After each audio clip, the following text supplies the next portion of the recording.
working? Yeah. I forgot how bright this spotlight is. Sorry if I look like an idiot. Well, it's cool to see so many new faces. I haven't done this since like last spring, but I don't recognize like any of you, which is cool. I guess first thank you to Zinc Bar for having us, and thanks to Brendan and Tracy and all the editors for keeping this thing going.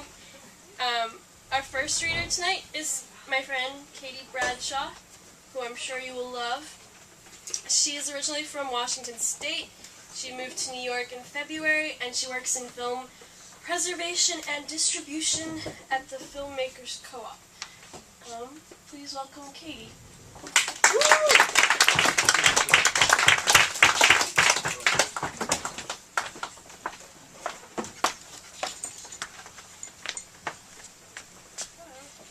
That's really bright. I told you.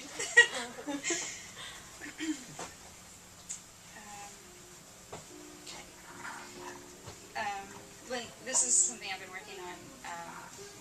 It's a sort of old stuff with new stuff, and I'm trying to fit it together. Can you hear me? Okay. No. Louder. No? Okay. All right. It's not your fault. There you go. I'll start. Lynn Tillman in Weird Fucks writes, "This time you say I'm claiming you by writing in my diary. The letters I once wrote you are fraying in your pocket as we eat dinner and you insist I stop writing. Dear Eliza, I feel like when I say your name, it must have an echo. Eliza, Liza, Liza, as though you were saying it and that's how your voice would sound from so far away, wherever you are through the canyon. Where are you on your birthday? When I turn 25, will I be older than you because you've stayed 24? I thought about your birthday today, of course. Right after you left, Adri and I had planned to spend it together, looking for something to celebrate, but she couldn't make it out. I started bleeding today, thought about fruit, kiwis, blueberries. I took myself to dinner and drank wine, but didn't really think about you, just knew that you liked wine. I hate how it hardly takes any time at all to go to dinner with yourself. In and out in 20 minutes, no tiramisu, and I paid before I could get a second glass, bought a bottle at the store. Incidentally, the first story I read at the restaurant, from Lynn Tillman's Absence Makes the Heart, was about Marilyn Monroe and why she killed herself. Marilyn needed to have a child, a son, and she wanted him with the urgency of a fire out of control. She says, I hear my mother's voice and my grandmother's voice both mad, and they're yelling, save yourself, Norma Jean. I don't want to be mad. I don't want to say goodbye. You've got my pictures, I'll always be yours, and now you won't have to take care of me. I know I've been a nuisance, and sometimes you hate me. In case you don't know, sometimes I hate you too. But no one can hate me as much as I do, and there's nothing you can do about it, ever. I miss you like an old love. There's a tormented side to it, urgency. We had a lot in common, didn't we? I think I see you all the time. I didn't know I was looking for you. Could there be more people that look like you now? I think it means I'm looking for you, that I see you all the time. March. I just saw Danny the first time in 6-7 years. He flailed his arms around just so, all of a sudden getting so excited about what he's talking about. When we talked about Eliza, and I talked about how we were sort of all the same person, he knew what I was talking about. That feeling of talking with someone who knows what you mean before you say it. A muscle just above my right breast, below the collarbone, aches from carrying that child. Stroller slung over the other shoulder, so that over time I am stretching myself outward. The muscle aches from stretching wide. Tired day, watching children. They finally fall asleep. The work of watching other people's children makes me tired. Sneaking other people's oranges out of boredom. Exploring the secrets of other people's houses in the nighttime. The toaster burns toast. You need a key to open the back door. The library is alphabetized. She doesn't like eucalyptus tea because she hasn't finished the box in 2 years. Reading Chris Krause's book Gravity and Grace about Simone Weil. It gives me a headache reading about Veda's headaches, but they're really my only friends. Page 122. Sometimes when the headaches hit, she looked inside. Pain marked the meeting place between her soul and body, the center of the nervous system. Always she was terrified that she might waste her life. page 119. At 14, she crashed headlong up against her limitations, and this recognition caused her great despair. And yet she realized, when she decided not to kill herself, if she worked day and night and focused all her will and longing on a single object, it might still be possible to do something worthwhile. And this, she knew, was true for anyone at all. Have I yet realized my limitations? Not all my nights are spent feeling like I haven't moved anywhere at all. Is my contentment always dependent on my circumstances? Will it be possible to find dignity in my work, or is that a joke? Do I want to live with my partner? And if I want to, and if that could happen, would that be all I need to determine my happiness? How important is companionship? If everything a girl does is filtered through its interpretation, do I have the tools for finding what I really want? I want to share more space ideas with him, and so I want to do what I want. I want to feel stronger, independent, not dependent, but cohesive. Simone Weil asked, what is the reason that as soon as one human being shows he needs another, no matter whether his need be slight or great, the latter draws back from him? Gravity. Collision. Cohesion. Gravity is the apple hitting the ground, but it is also planets orbiting near and circling each other. In July, I moved into a trailer on Mississippi Street, a home of my own. Fake wood paneling takes me back. I've washed the curtains, lying on a bed of happy sheep. I dreamt last night I saw mythical bearded horses on a hillside and glowing moss. I dreamt last night I took acid, and the dream was me in a van by myself, tripping, getting ready to go outside and see how the light was different. I choose not to go to the store because I can't decide what I want to drink. The child outside sounds like a cartoon, but then again, they all do. The rain, it falls all day. I don't wait for it to stop. I went to a reading of Charles Olson. Too many dates and numbers. I heard 2 poems that I liked. One about a woman who has many husbands who all die because she poisons them with snake venom. She meets with a great serpent that comes out of the water, entwined with her naked body. Another about a woman fucking a mountain. I see patterns in what inspires me. I tried meditating. I tried smoking pot. Recently a man said to me, I can't say no to you. I am the one scrubbing other people's bathtubs with Bon and me at 10:30 on a Monday night. A Holiday Inn billboard told me, be you. I found a place to film at 2nd and Houston, F train, Brooklyn bound, at night, middle of platform, blue columns. As the train comes, the lights flash up to you. Dreams. Deer took scabies, Oakland. Brought my dog and cat to the library. Lost them or left them. I run around many floors and I find the dog. I eat in a restaurant with Mom and my sister.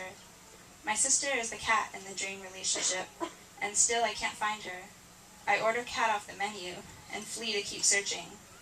I find an emaciated goose or swan that starts following me. It has beautiful human eyes, and we are dodging librarians. Emaciated swan goose babies and goose daughter in the next room. Baby cries sound like bees or cicadas. They are covering, swallowing up everything. Alice Notley said I must sleep until I know something, and we keep writing.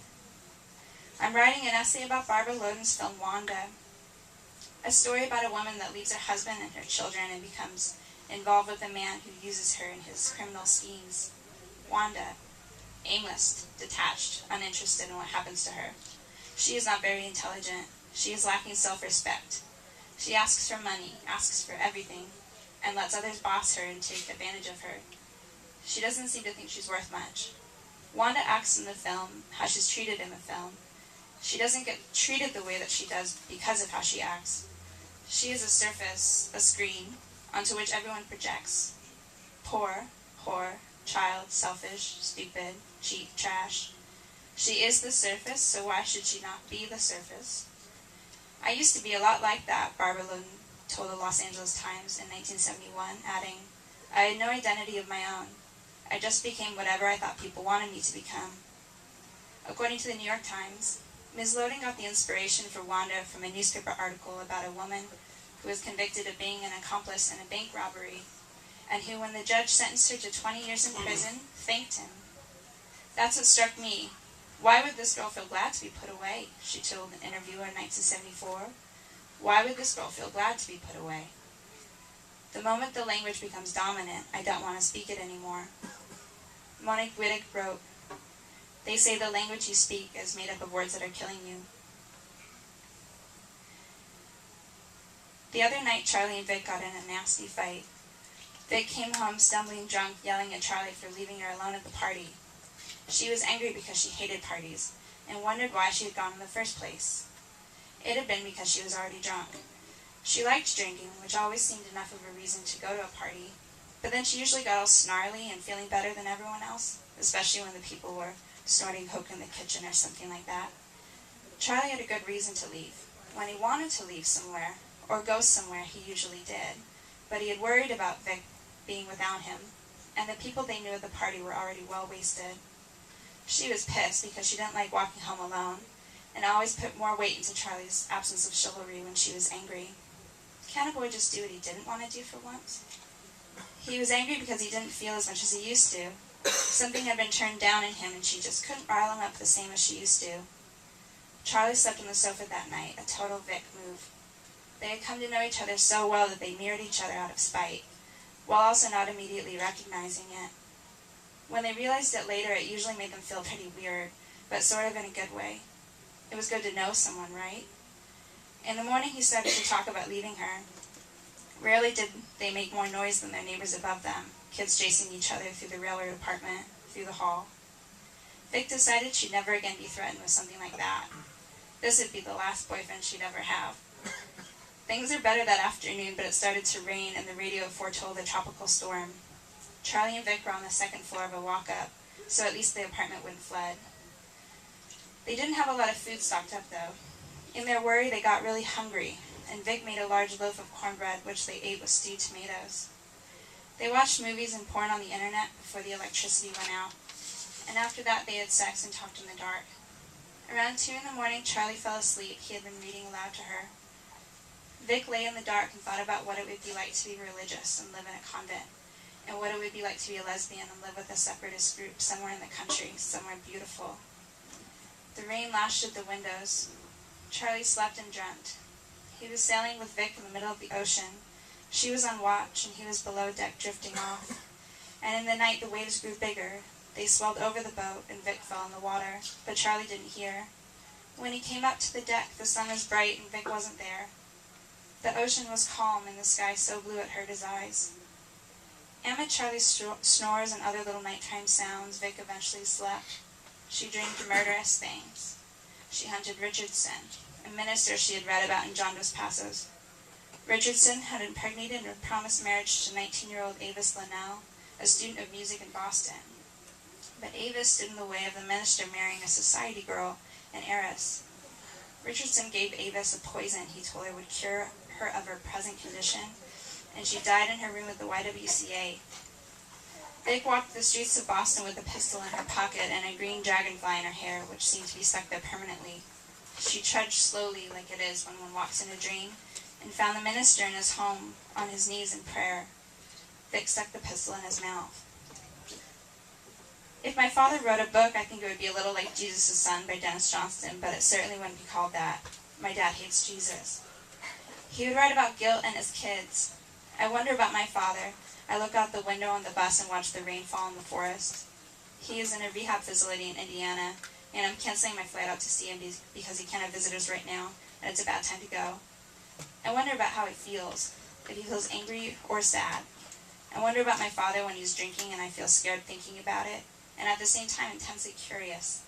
I imagine him angry as he drinks, smoking cigarettes, like the scowling man in the old photographs I have. I wonder if his sense of humor gets darker, or maybe it just goes away. I am afraid of my intuition, spinning tales and reading a vague future. After Rhonda died, I thought that he might drink. I entertained the possibility in my head without wanting to, and at the same time preparing myself. And my belly hurts when I think about him dying. I know that anything could happen. I know I won't see him enough in the coming years, and we won't talk that much on the phone because he's busy dealing with his life. But Susan Sontag said, "Don't suffer future pain," and I still do. This is what they call the hour of the wolf. Awake by the footsteps I heard creak up and down the hall. What is my father doing awake? Thinking of the beer someone accidentally put in our cooler at the party, thinking it was someone else's cooler. I noticed it in the car. I left the cooler in the driveway. I'll check to see if he drank it in the night. If the beer inside was missing, would I have the nerve to say anything? The hour of the wolf is the time of night when you are frightened, the time when most people die, the time most people are born. Out drinking in the moonlight, thinking in the moonlight? How would one begin to separate their father from his demons? But Susan Sontag said, don't ask yourself questions you can't answer. Some people get paid to think. I don't. I'll end with a poem by Alice Nally I like called Fill Out Questionnaire for Good. I couldn't find you in my metrics, but I couldn't change it, could I? I couldn't change my language. I couldn't change my father or his name. I couldn't rip the rubies out of my hair. And when I went to her shack to scream whore at her, I knew I was that word. But there is no whore. My feelings of discomfort are an argument for eternity. You don't know what I mean, but you aren't here. I mean, my feelings may be transitory, but are absolute in the moment. I have stayed so long in moments, so deeply in them, that I come close to being God. Though I felt like someone who had fallen from unconditional grace. It would love you no matter what, but you might leave it out of curiosity.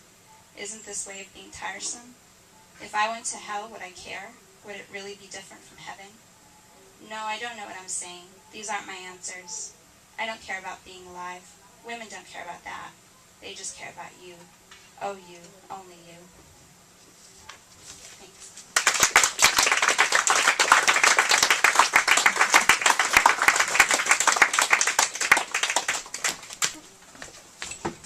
Thank you so much, Katie. That was awesome. Our next reader is Aaron Winslow, and I'm sure you love him too, but take a 10-minute break first.